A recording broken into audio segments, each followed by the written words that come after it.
It's better to have them in person. We have to evaluate that with how much are they bringing in. So if they're bringing in a lot of money, then we'll put up with that. But it's hard for them to sell tables if they're living in Hawaii for an event that we're having here in Los Angeles.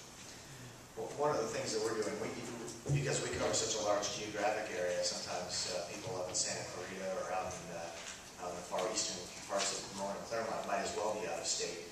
And we have, as we've upgraded our board to include more senior executives, we find that they, guess what, they're busy. They're senior executives because they're successful and they do a lot with their corporations. And so we do have a hard time. We cut in the old days, it was one a month board meetings. It was people wanted to have a time to get together and interact, and we've cut that down to one every other month.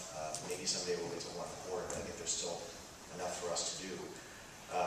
That one every other month makes sense, but part of the reason we've got the board we have is we're trying to get people to be committed and show up at the board meetings, participate in committees, and the like. One of the things that we're wrestling with is we cover such a large area, and we have community chapters like Santa Monica, Glendale, Claremont, Arcadia, and others. We'll have local board presence, the community boards, and then we've got the big regional board, and we're still wrestling with, should we add a third board component, which is really, really wealthy individuals who don't have the time to spend on the board, but we value their money, or we value their presence, or we value other things about them, but they don't have the same kind of personal time commitment that they otherwise would have. We're kicking around ideas. If any of you guys have ideas, please email me in terms of overall regional and local board governance, because we're kicking that around right now as we consolidate a couple of areas. Ron, you guys have board of governors, is that correct? Yes, about 130 people. It's what they're called the Board of Governors. There is no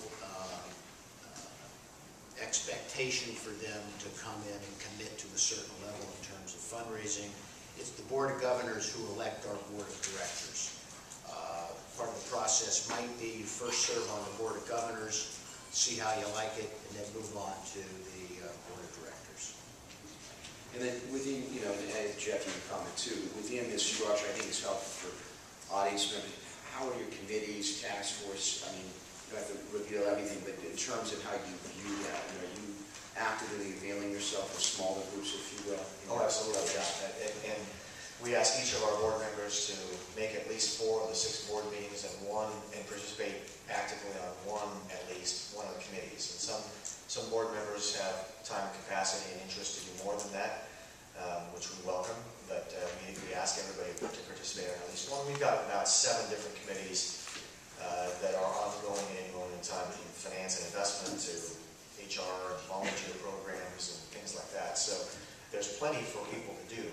And then we overlay things like this regional integration and partnering and collaboration, whatever we're going to call this, as another mechanism for board members to be involved with trying to figure out what better ways for us to run the region efficiently. So there's lots of opportunity. It's just a matter of people freeing up their time and being active on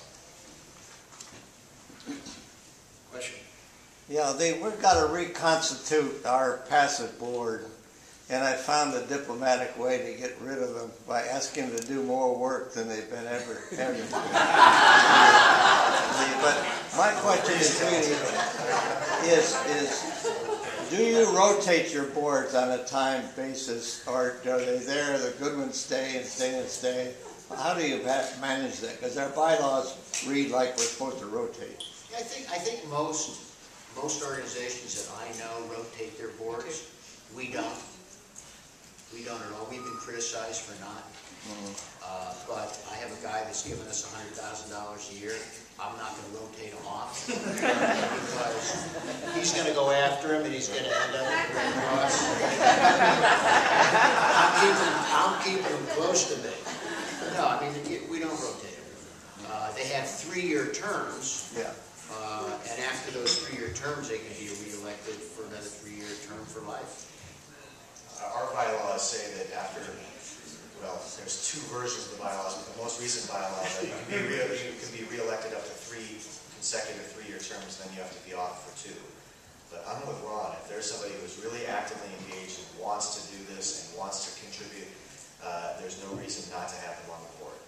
But it is a mechanism to get rotation on and off the board, and frankly, people need that.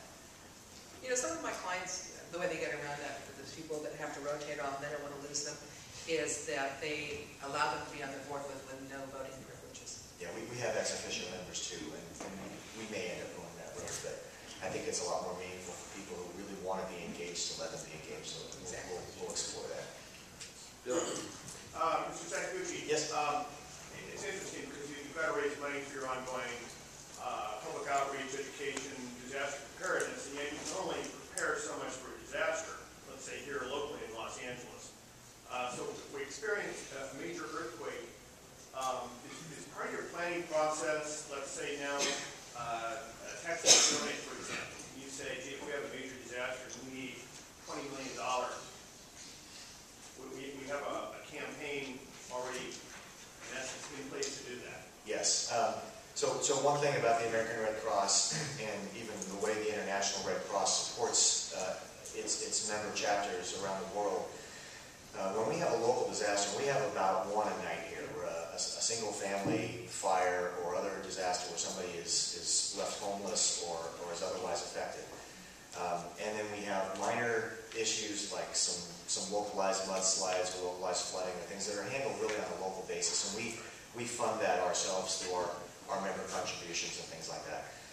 If the disaster achieves a certain level, so it requires a regional response or other outside Red Cross agencies to come in and help us, we'll get reimbursement for a lot of those, as will the participating Red Cross chapters from national. So there's a sort of an American Red Cross takes care of its own approach. And then if the disaster was of such a magnitude that it really required a more significant response, then the international would kick in, and we also have a disaster relief fund at the national level that would help us. And so let's just suppose the 8/0 earthquake happens here, and we are without services for 5 to 7 days while we wait for National Guard and FEMA and others to arrive and set up and deploy the necessary services to help keep us going.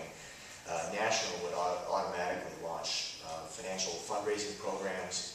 There would be, we hope, that people around the world are sympathetic enough with Los Angeles that they would raise money on our behalf, as we have done for elsewhere. But those programs would basically be run outside of us. We'd be busy enough with things that we have to do here, and international and other national people would be flown in or sent in to help us get order on the ground here locally in the event of a significant disaster like that. We really wouldn't need to worry about our fundraising then. But it would certainly benefit, I think, the American Red Cross in terms of money donated from elsewhere in support of that disaster relief. Thank you. I'm going to ask a final question generally for the panelists, and if you have any stories to talk about. I think, for the law firm of Seaman Associates, we're really a fan of the collaborations, potentially mergers, partnerships. For the panelists to talk about an instance where it was something interesting in terms of collaboration you did, because really what this event is, at least in my mind, and we've seen a lot of this happen.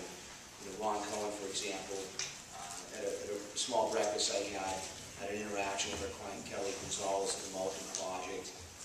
He could even share a little bit about the Wheels for Humanity, because I think in some sense that's an interesting strategic decision by UCP to acquire that organization. But to really think outside of the box about how you integrate and or strategically align yourself, partner with other organizations. And I'm not just talking about nonprofit, I'm talking nonprofit, for-profit. We've seen some really powerful things out there. Jeff mentioned earlier that American Red Cross studies are now showing has, I guess, the most powerful brand in the world, trusting that, which is pretty amazing. And how do they utilize that brand? And how do they create strategic partnerships? And I know the American Red Cross has things like that. But that is, to me, one of the more powerful things that we can see in a room like this, because there's a lot of opportunity actually just in this room